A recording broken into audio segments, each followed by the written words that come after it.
Hello everybody, and a Merry Christmas to everyone. This was going to be for my family.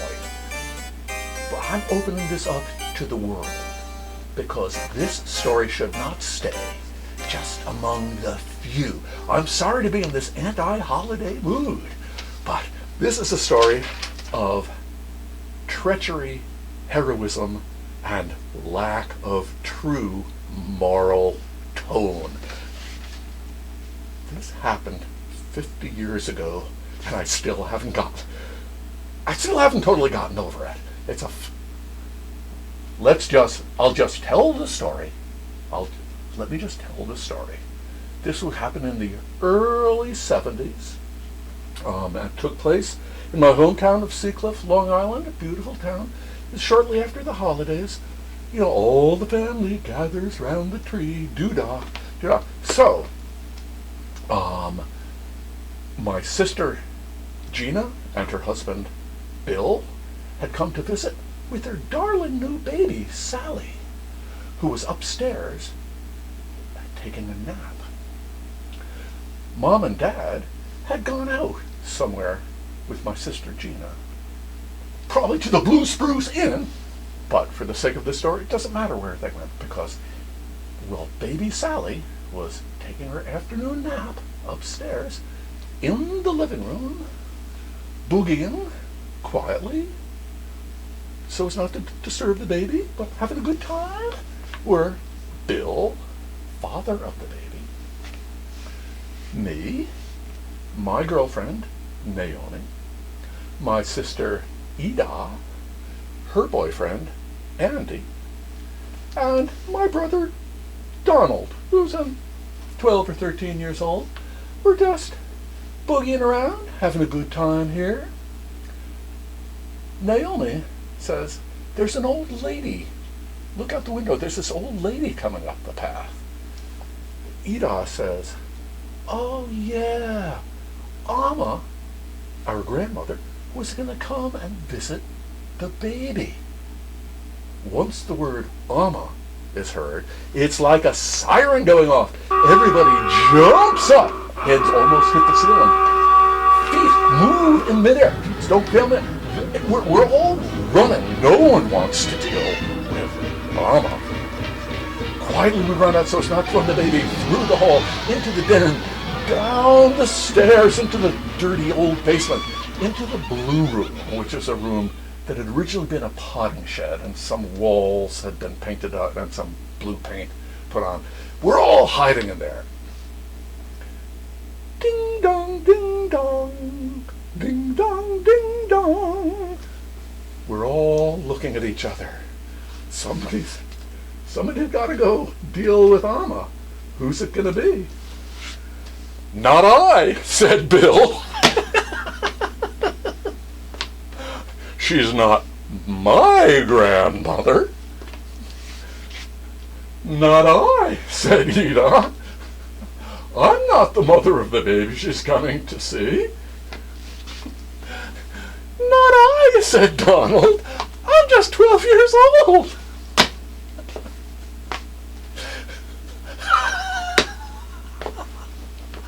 I might get over this. Who's left?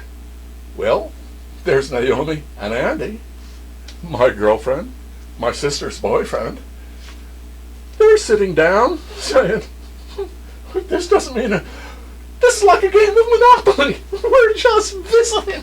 Ding dong, ding dong. Hello. Somebody's gotta be a grown-up. Bill? No. Ida? No. Don? Me. I'm peeled. I'm so peeled. I go up the stairs. Ding dong ding. Hello, Amma. Come in. I came to visit little Sally. Well, I'm sorry. Sally's asleep. Oh, where is everybody?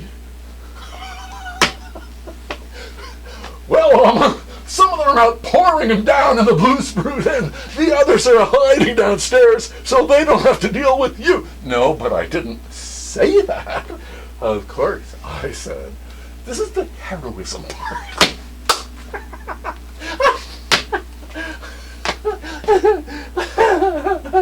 I'm sorry.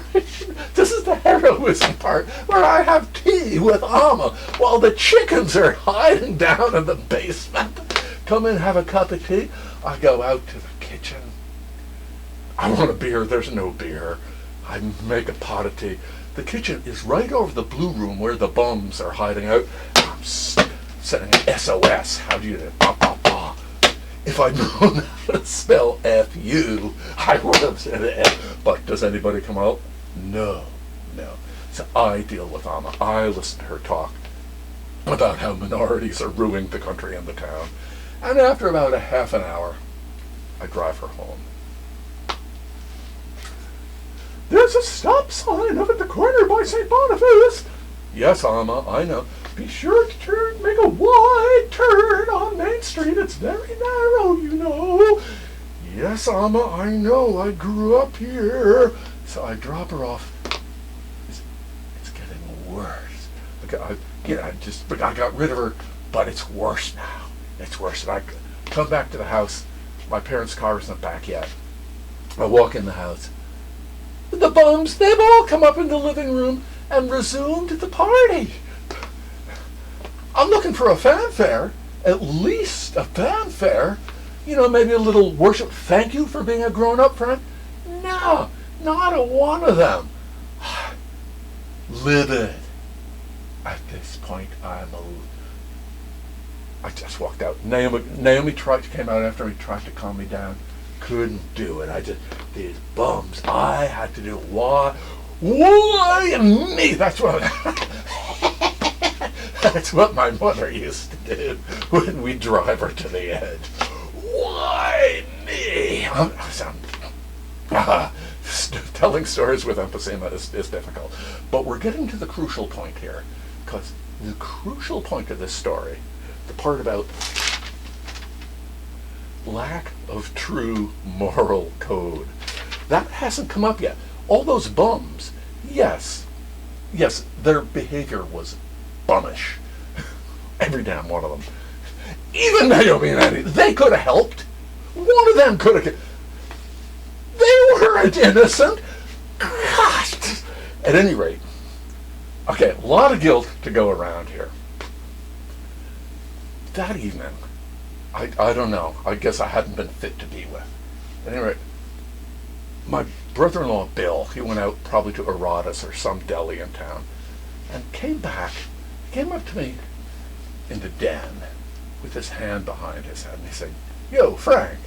I said, "What do you want?" I said, he says, "I got something for you." This was something new at the time, unheard of. We now know of this as a tall boy. It was a giant can of Schlitz. You could see the beading perspiration of the flu. Psst. I said, "Bill? Why, thank you, buddy. You're a real friend. You're like a brother. You're more than a brother to me, buddy.